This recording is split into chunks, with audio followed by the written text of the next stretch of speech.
Hello there, artistcaleb here, back with another gameplay, if you will, playthrough of Obduction. Yeah, okay, here we go. So, we've got a lot of reading to do, and just sit back and relax, grab some popcorn, and I'll stumble through these and spit and mutter and stutter and all that sort of stuff through it. So, look at the quality of this paper. I mean, obviously it's old, but dang, you know? It's like they use it to clean their dishes and then wipe things up and go outside and pick up the dog poo in the yard and stuff like that.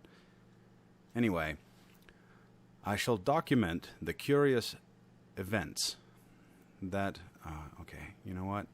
I've got to get my mind in this because it's a little bit difficult to read. Here I go again.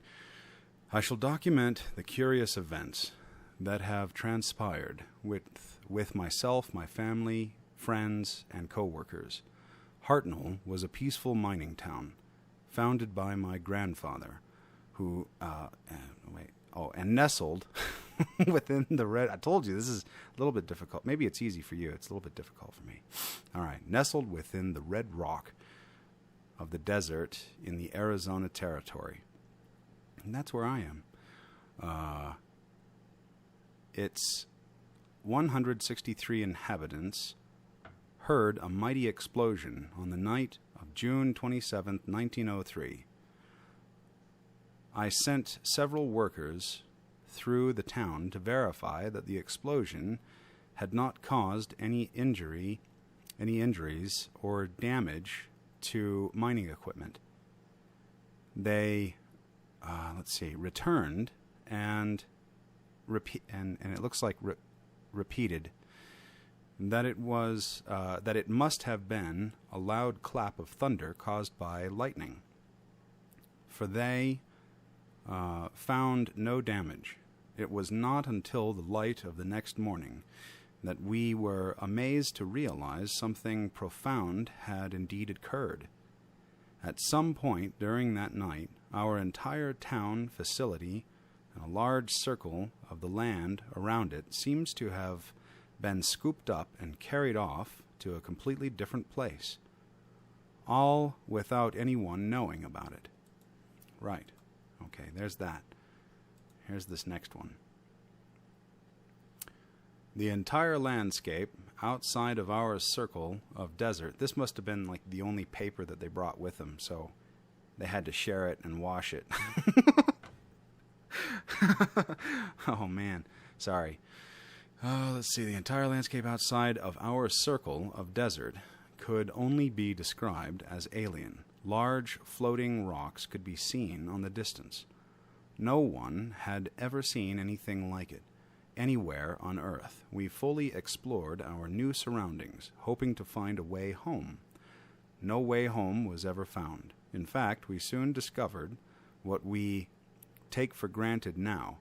Not only could we not get back home, we also could not access the landscape outside the desert. Curiously, we discovered that a flow of water was provided from a high point of rock, and we discovered a small tree growing on the very center, or in the very center of the circle. Our central tree that is so important to our lives here was just a mere sapling back then. All right. And here we go with these. So you start learning a bunch of stuff from these. These are pretty cool. All right, Mofang. It's hard to say that without thinking of like Motown, you know? Or, I don't know. It ain't Mofang. You know, I don't... Shut up, Caleb. All right. Okay. Through ambassador seeds, the Mofang were the first non-human species. Wait. Oh, sorry. Okay, I read that wrong. Were the first non-human species humans were introduced to. An Liang was the first to call the alien a Mofang. impressed with their advanced ability to imitate our sounds, movements, and mannerisms. Although they have a name for themselves, their language is mostly unpronounceable by humans. As a result, and because of their mimicry abilities, communication with the Mofang is primarily accomplished by their learning human languages, rather than humans learning to speak Mofang. They have been able to learn almost every human language represented in Hunrath, enough to provide functional, if rudimentary, communication. The Mofang basic external morphology is remarkably humanoid, bilateral, symmetrical, tetrapods, bipedal head with anterior facial features. Mouth, eyes, nostrils. By the way, he wrote it like that. He was kind of mispronouncing things from time to time and stopping to think, and, I'm just doing it realistic, the way that it was originally done, Let's see here. Eyes, nostrils. Other external features include minimal body hair and raised dorsal protrusions. Constitution is somewhat frail, due apparently to their thin and lightweight internal structure. But internal investigation has not been possible. They have ample cranial space to account for a substantial brain, and their intelligence is impressive, as evidenced by their advanced technology. And here's one right here. It's typical Martian alien. Awry. When a body meets a body coming through awry. Looks like everything went awry. Okay, right. After a certain level of maturity and health of the tree, a passage opened at its base. This passage allowed contact with two additional species. The first contact was with the awry. The first contact revealed the awry to be large beetle-like insects. We were unable to communicate directly with them in any way, but they appeared to have some rudimentary level of intelligence. It was... what is that? Is that like Lawrence or something like that? Toth, who first made the journey through the heart to Kaptar, and named both the New World and the inhabitants. The Arai have three distinct variants that have come to be referred to as barnacle, beetle, and polyarch. So you remember those barnacles we looked at? This is part of what they are. Although their morphology is dramatically different from human, their internal systems, like all of our neighbors, are supported by similar atmospheric composition and basic nutrients. In their barnacle stage, the Arai are completely immobile. The Arai stay in this egg-like development state seemingly indefinitely. In order to hatch, they must be in proximity of a polyarch and fertilized by the beetles after a certain stage of maturity. The beetles are the eyes and ears, hands and feet. With only a minimal nervous system of their own, they are essentially the sensory extensions of the immobile polyarchs. They are able to execute simple commands, but apparently have very little in the way of individual sentience. So in other words, those flying beetles we saw out there, which you'll see later, they actually look like, when you look at them like top down, they look like lobsters. They look like lobsters.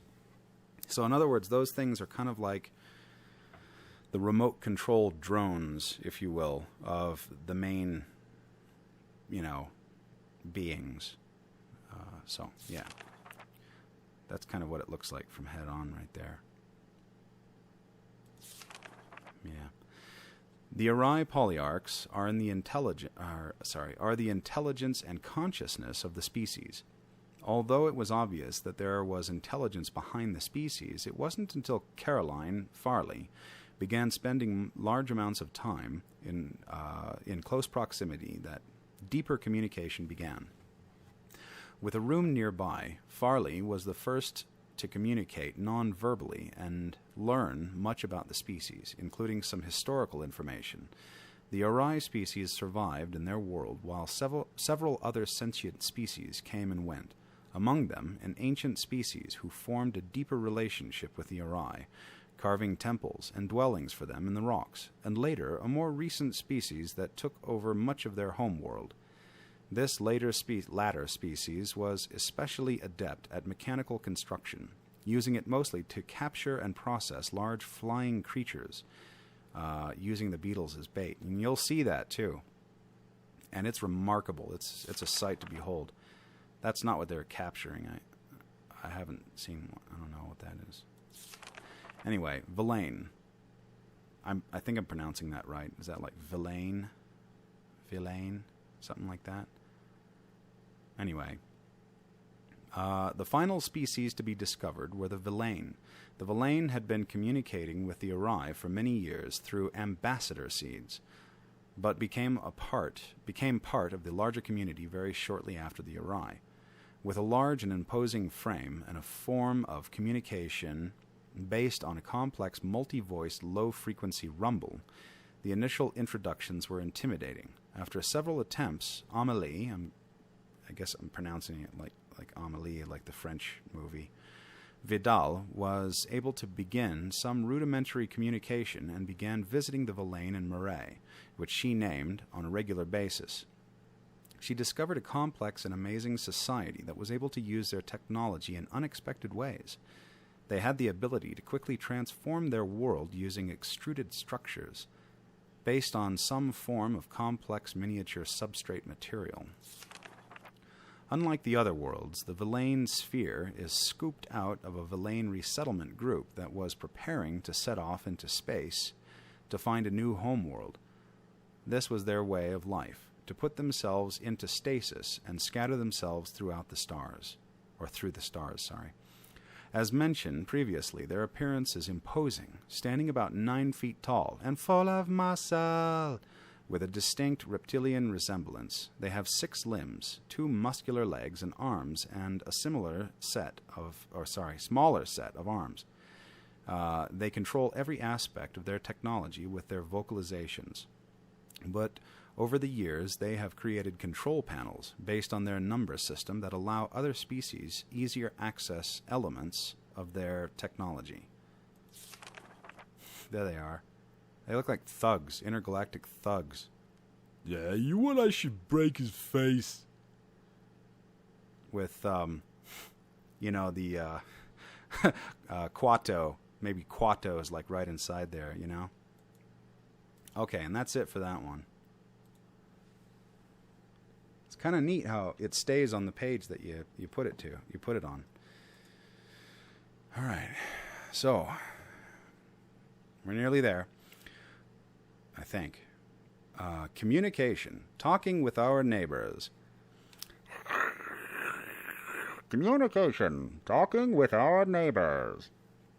We take communication for granted, even with the varied languages we find here in Hunrath. But when we suddenly find ourselves among other intelligent species who don't share our culture, history, DNA, or vocal cords, it requires a huge amount of effort for the beginning of rudimentary chatting. This quick overview will set the stage for what to expect when communicating with our neighbors. They probably don't share a bunch of other stuff either. Let's see here. Mofang. The Mofang were the first non-humans we met, with at least some level of similar physical vocal generating abilities. Boy, I butchered that. They picked up human words quickly. This early mimicry resulted in what the species became to be called. Even though they were able to mimic single words and simple phrases, it became evident over the years that huge grammatical differences were not easily overcome. Some have proposed that the difficulty may have arisen because the Mofang insisted on attempting to learn every human language, and as a result were never able to lock onto any consistent grammatical structure. Nevertheless, in spite of the rudimentary sentence construction, it has been very easy to communicate, and it has been unnecessary for us to learn their language beyond a few simple phrases and cuss words and proper names. If you'd like to learn more about communication with the Mofang, please contact Tam. Villain. The Villain have presented a particular communication challenge. They just basically they don't talk good. So that the grammar Nazis just can't stand that, and they refuse to understand. From what we can gather, they produce sounds using 2 large reed-like structures inside opposite sides of their heads. The vibrations generated are channeled to resonance chambers in their skulls, where they are combined into a complex low-frequency dual tone.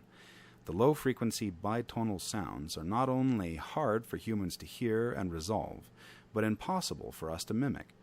And the Villain's hearing is also oriented toward low frequency, so they are unable to hear most of sounds associated with human speech.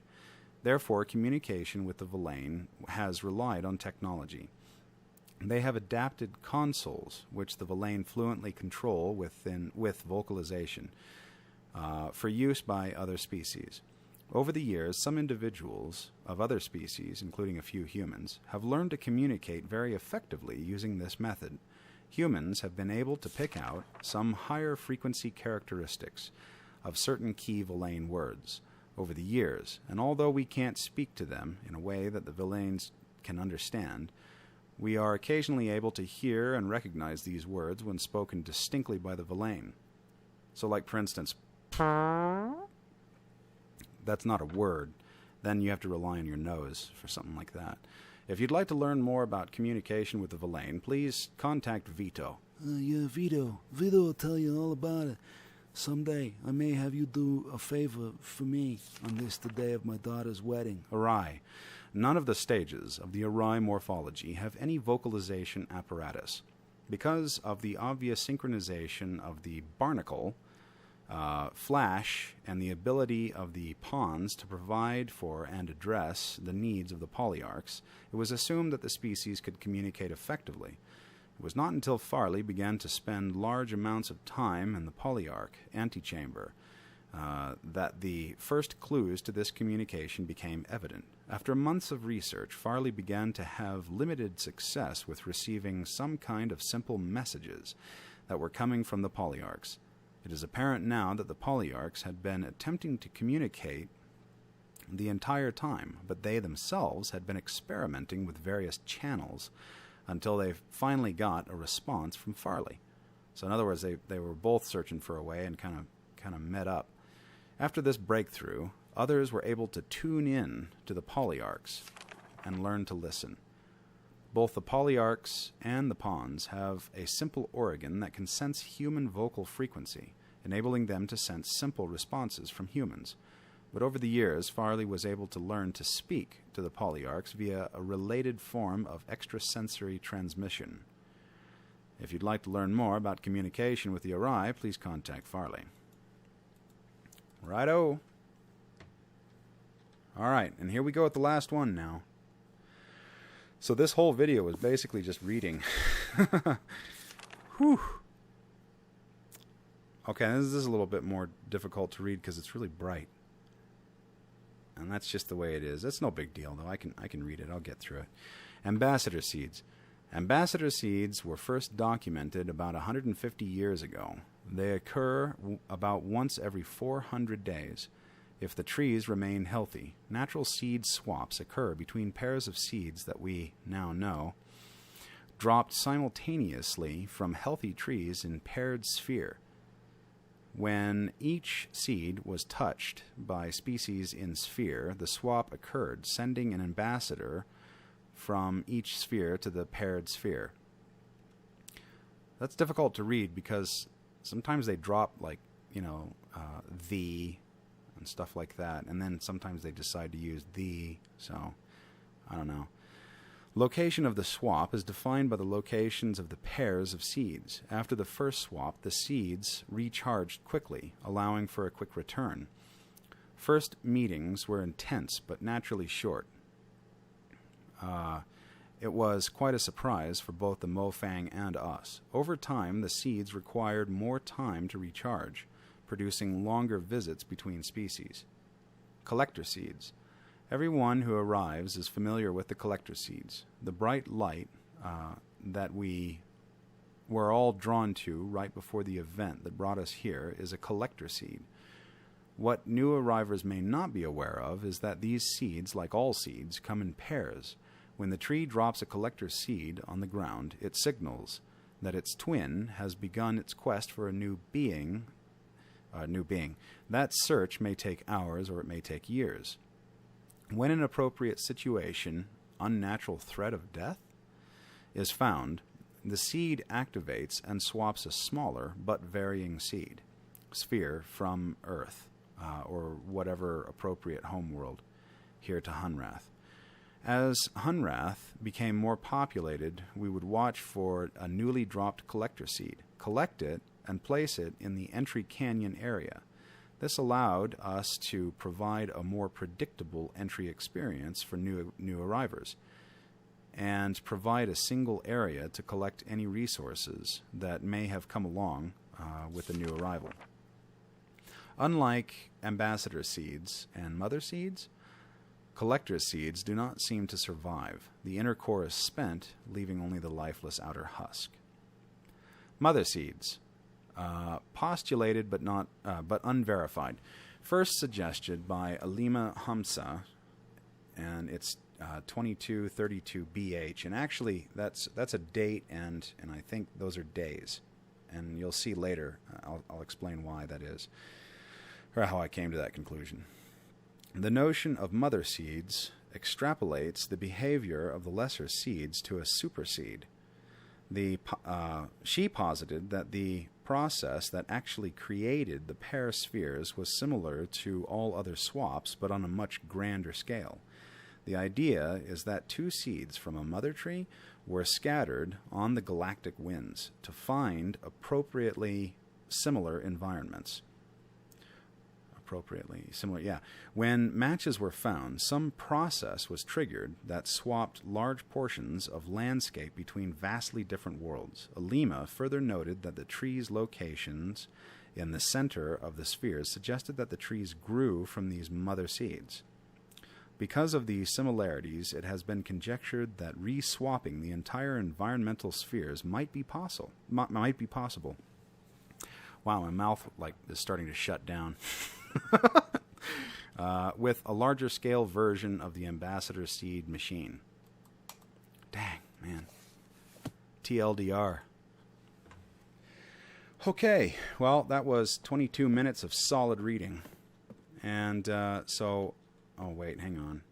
This isn't really anything big. But you know what I'm going to do? I'm going to go ahead and take pictures just in case. And speaking of taking pictures, did I take I don't think I took a picture of this one right here. It's got a date on it. So just in case. Never hurts. Anyway, all right. Well, that is it for this video. A lot of exciting stuff coming up yet. A lot of things unfolding, and I hope to see you there. All right. I will see you then. All right. Bye-bye.